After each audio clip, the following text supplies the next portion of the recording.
Yo, yo, yo, yo. What's up, everybody? This is your boy, Patrick Pajda, and I decided to start my own MMA podcast called PatPaj's Bodyshot podcast. Sorry, Bodyshot. PatPaj's MMA podcast. Just to give you a little bit of introduction on myself, I'm a amateur MMA fighter based out of Calgary. I've been training martial arts my whole life since I was about 7 years old. I was doing karate, then after that I did taekwondo. Also did a lot of wrestling in high school and university, and did about 1 year of university wrestling. And just recently, over the last 3 years, I really picked up on training jiu-jitsu and boxing and kickboxing, and now I've actually competed in my own amateur MMA fight. And the reason why I'm doing this podcast is I love talking about combat sports because the more I talk about it, the funnier it is to me. And I also like thinking that it's going to help me out with my own training by trying to explain why some fighters win fights and why other fighters lose, and understanding the complex dynamics that happen in a fight. And I also know that there are a lot of people that like combat sports, and hopefully I can help other people appreciate and love the sport more. And also, Gary Vee said you got to be putting out a podcast to build your own personal brand, and here I am. So what I wanted to do was just go over a couple of pieces of news that happened in the MMA world recently, and I'm going to go through a lot of different fights that happened over the last couple of weeks. What I want to do is that on a weekly basis, I want to go over the UFC card, a Bellator card, a Glory card, or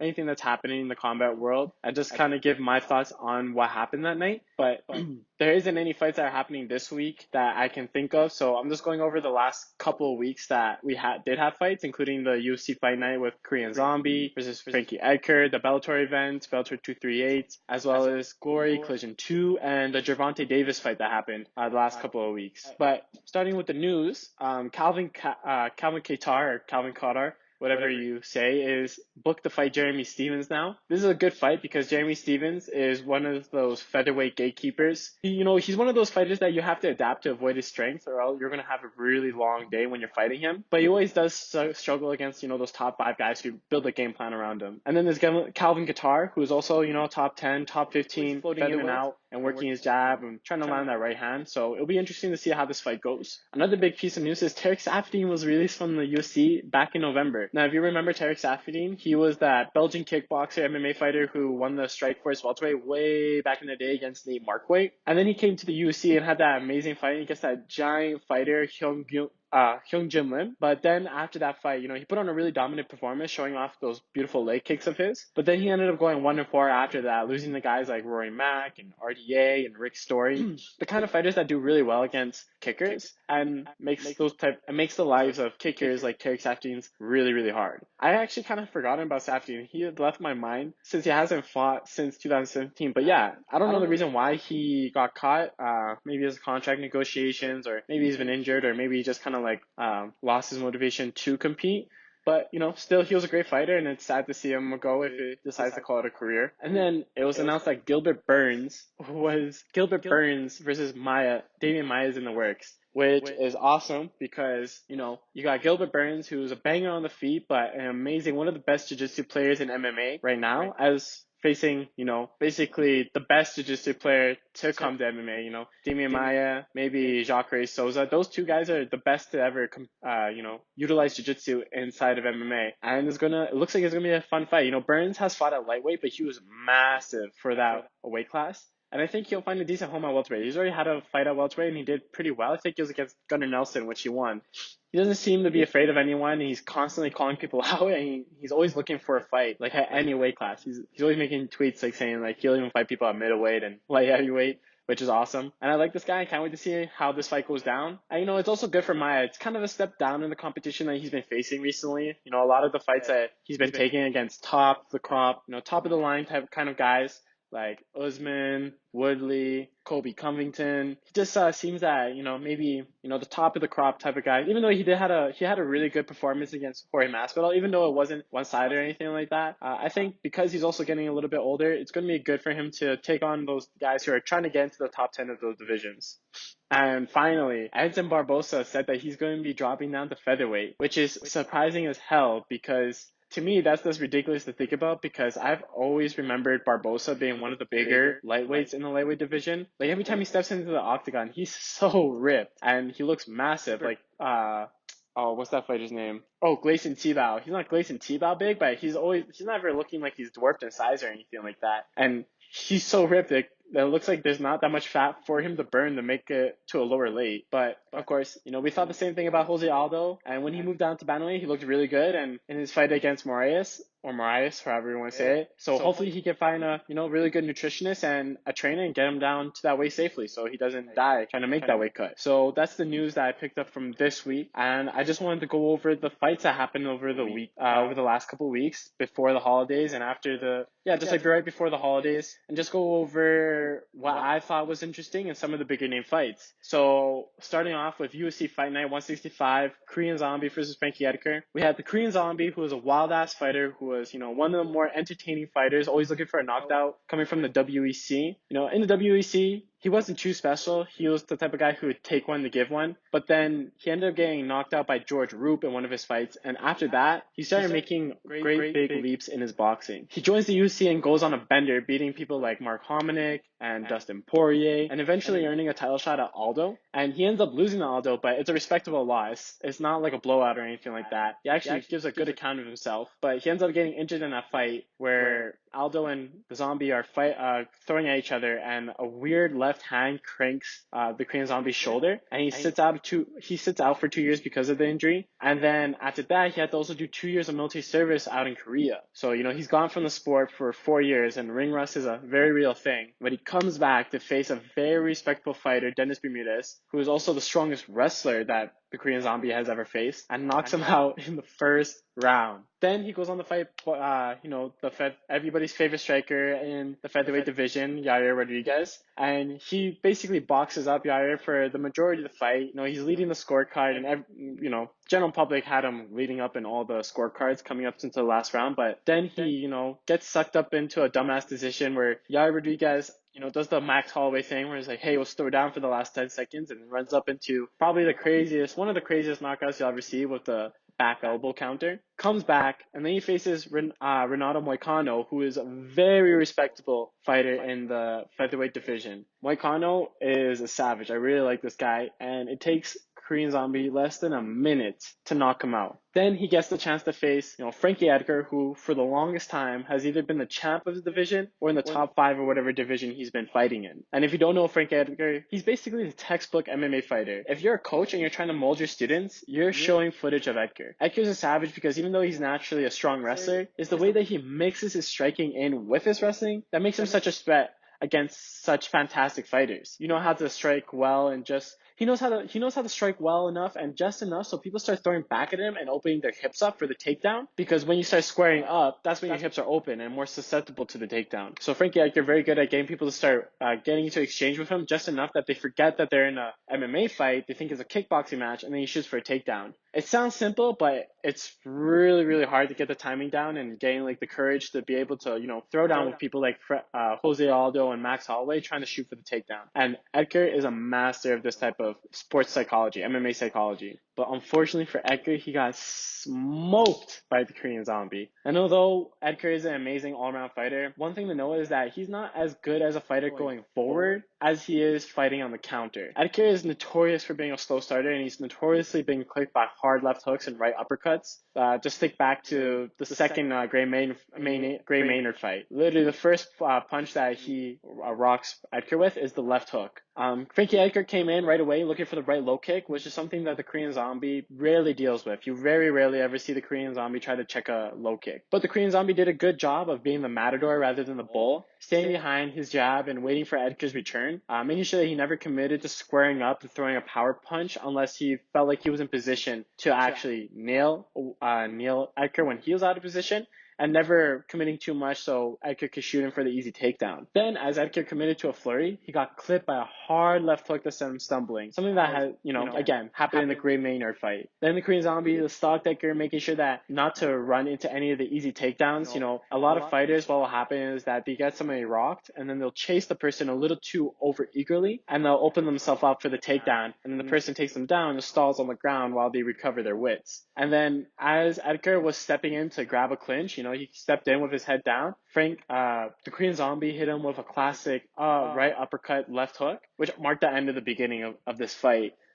mark the beginning of the end for this fight. The uppercut to hook, it's a nice combo because it plays really well into each other. If your opponent is ducking a lot, the uppercut is a nice deterrent to make sure that they stand up straight, and the hook is an easy mark once they're standing up straight, and vice versa. If your opponent is standing up straight and you start hitting them with the hook, they start ducking to try to get away from the hook, it puts them in line for the uppercut. And just like that, the Korean Zombie put himself as one of the top contenders for the featherweight title. Now, Volkanovski is out with a broken hand right now, so my thoughts are maybe, how about we get an interim belt on Korean Zombie versus Zabit? That would make a pretty interesting fight, I feel like. To me personally, I think Zabit has a lot of holes in his game, and somebody like the Korean Zombie or Max Holloway would really expose those holes. And honestly, seeing the Zombie fight even Ortega or Holloway would be an awesome fight, and I'd be fine with that. The only other interesting fight that I found on that UFC card was Aleksander Oezdimir versus Aleksander Rakic, or Rakic, however you want to say it. And the reason why is because Aleksander Rakic was, besides Dominic Reyes, kind of the hope for the light heavyweight division to have a new prospect contend against John Jones, because John Jones has been the kingpin of that division since he was 23, for the longest time now. And Alexander was coming in with a little bit of hype behind him after that gnarly head kick knockout of Jimmy Manuwa, but he was facing one of the all-around better fighters in the light heavy division, Oezdimir. I like Oezdimir a lot because he's not great at anything in particular. Like, he can hit hard, but I like Oezdimir because he's good, but he's not amazing at anything in particular, but he can box, he can grapple, he can wrestle, he has good takedown defense, he can clinch well, he can hit hard, and the best thing about him is that he can follow a game plan exceptionally well. And Oezdimir right off the bat went looking for the right low kick in this fight because Rakic has a very side-on stance, kind of like that karate Stephen Wonderboy stance, but as soon as he went for a kick, he's standing on one leg, and Rakic stepped in on Oezdimir and stumbled Oezdimir,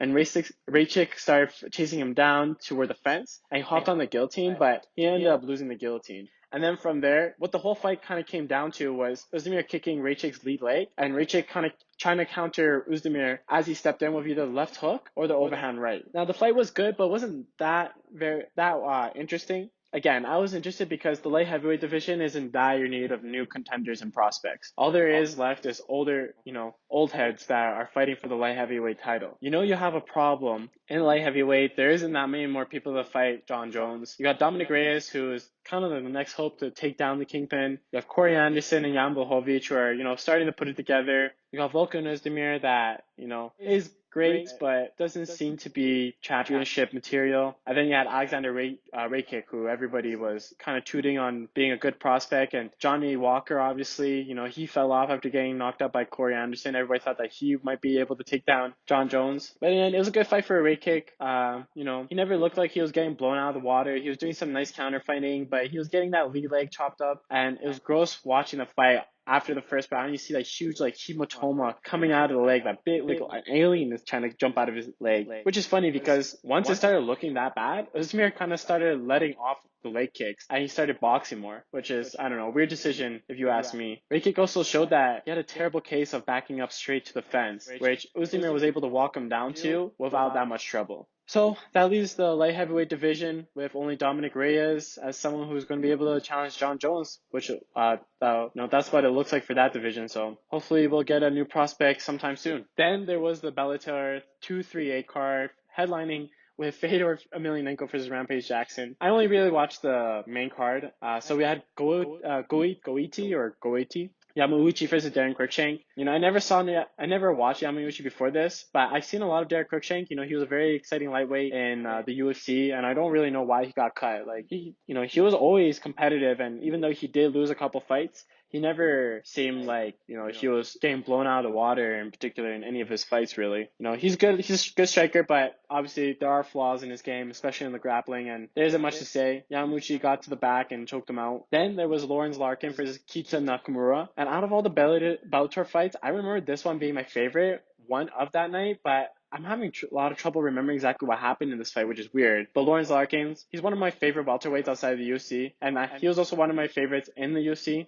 He's always been game fighting anybody, but he struggles a lot when he gets into that, those top 10 welterweights. But here, he was essentially controlling everything on the feet, giving body shots, nice body kicks, and paw shotting Nakamura basically the whole fight. Nakamura didn't look blown out of the water either, though. He gave a good account for himself and managed to catch Larkin with a couple shots, but it was obvious how Larkin wasn't, there's levels to this shit, so Just looked like Larkins was just in a different league than Nakamura. Then we had Michael Page versus Shinzo Anzai, and this was just a typical Michael Page fight.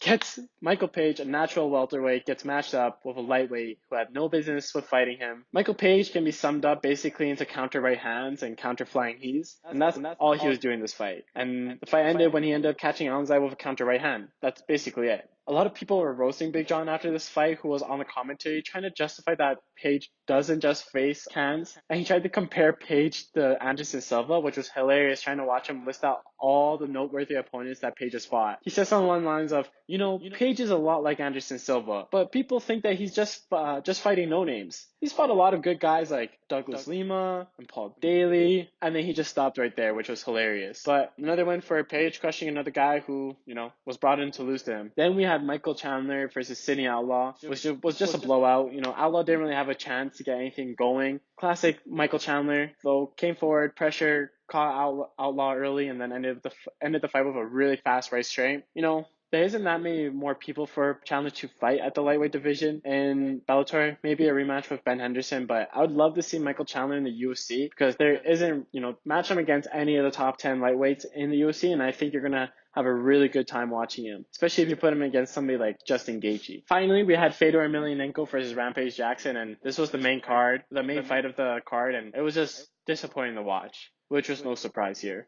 Two old guys with Rampage coming in looking really, really, really out of shape. Like, god damn. That's what it looks like when you get paid $1 million to show up regardless if you win or put on a good show. Like, I don't know why Rampage gets that much money. Like, I know he's a big name, but ever since the King Mo fight, he hasn't looked that great at all. He's looked like he just keeps on getting taken down or blasted by people. And that's exactly what Fedor did. Just came in, blasted him, and left Rampage shaking his head, signaling to the ref to stop the fight, which is disappointing, but that's what happens when you set up fights like this. Hopefully Fedor remains retired because that's what he said, but what fighters, if the check's big enough, they always come back. I want him to retire because obviously both these fighters, the best is way past them, and hopefully they stay retired. Another big fight that I was really excited for was the Rico Verhoeven versus Badr Hari 2 fight. So Glory Collision 2, this was an awesome fight, in my opinion. If you don't know Rico Verhoeven, he's the consensus ranked #1 heavyweight kickboxer in the world. He's talented, athletic, and he's a damn good fighter. But the only problem is that the talent pool at heavyweight kickboxing is so terrible these days that it's hard to appreciate how good Rico is. The division is shallow when they have to bring in Bigfoot Silva, who was getting knocked out by guys like Frank Mir and Roy Nelson, and Stephen Struve just to get knocked out by Rico Verhoeven. Badr Hari so Rico was fighting Badr Hari, who was from kind of like the trailing end of the golden age of heavyweight boxing, where they had a crazy lineup of amazing fighters like Semi Schiltz, Ray Sefo, Remy Boyansky, Peter Ayertz, all these different types of fighters. And the story about Hari was that he just didn't have the discipline in him to keep everything together inside the ring. After he found that they had knockout power, he was always swinging for the knockout when he was swinging for the knockout. And then when he got hurt while swinging for these knockouts, he had a hard time trying to survive, and he had trouble taking a punch. And even outside the ring, he was always getting in trouble with the law. Verhoeven and Hari, they actually met already back in 2016, and the fight kind of took on a similar flow. Hari was controlling the action until a knee in the clinch from Verhoeven actually broke Hari's elbow, and they had to stop the fight. And in this fight, it was, much less the same. Hari came out right away going for those right low kicks to the lead leg. And the first round had Rico trying to come forward as the aggressor, trying to work his own leg kicks and jab. But he ended up getting dropped by Hari's infamous right hand counter, where they got into exchange with each other and the right hand dropped Rico. The second round came where Rico took his foot off the pedal and allowed Hari to play the aggressor. And Rico did a great job of doing some of his best work and giving those classic Rico looks. He was lighting Hari up with the amazing jab of his, and stepping in deep to leg kick Hari's rear leg, which is pretty awesome because a lot of times kicking the lead leg is awesome, but it's so conditioned to taking damage that taking kicks onto the inside of your rear leg, that area, the inside of your rear leg, is very rarely ever kicked. So it's very ripe to get hit, and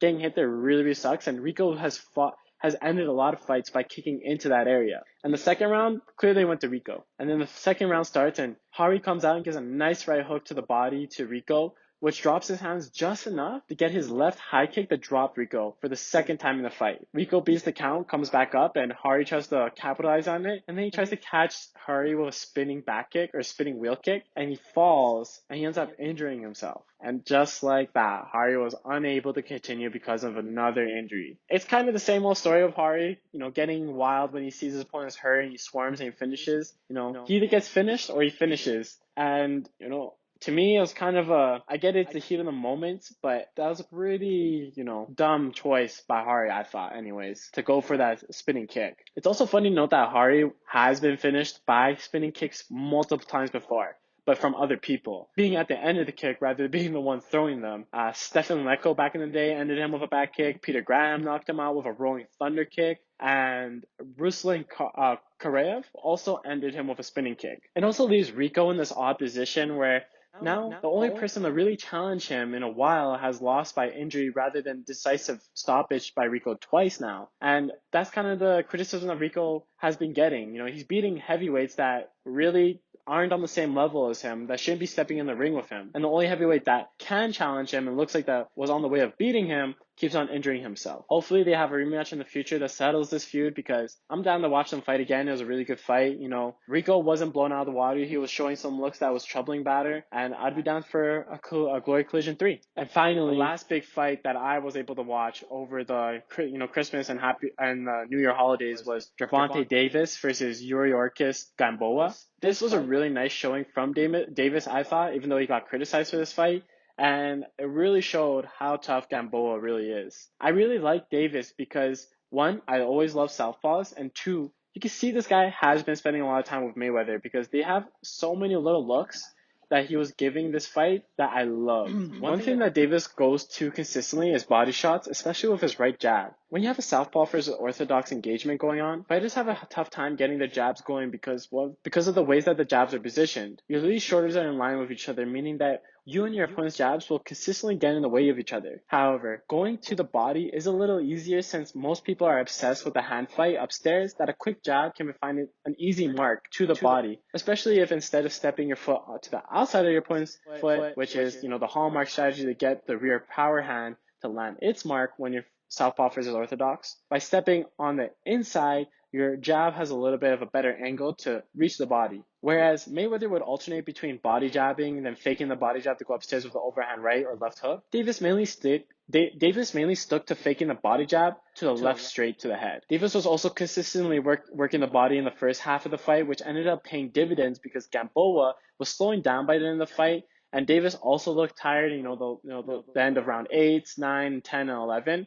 And you never want to be the guy who's more tired in a fight, which is a good thing that Davis took the opportunity to give those body shots early on in the fight. The first knockdown of the fight was a nice sequence where the body jab the body jab from Davis had Gamboa lowering his guard, and Davis body jab and then jabbed upstairs and got his foot on the outside of Gamboa, the classic southpaw strategy to get that major angle. And that had Gamboa turning and ducking right into Davis's left uppercut that put him down for the first time. Now, turning your opponent is an awesome thing to do because everyone's guards are meant to deal with attack from directly in front of them. So by taking the angle, the opponent has to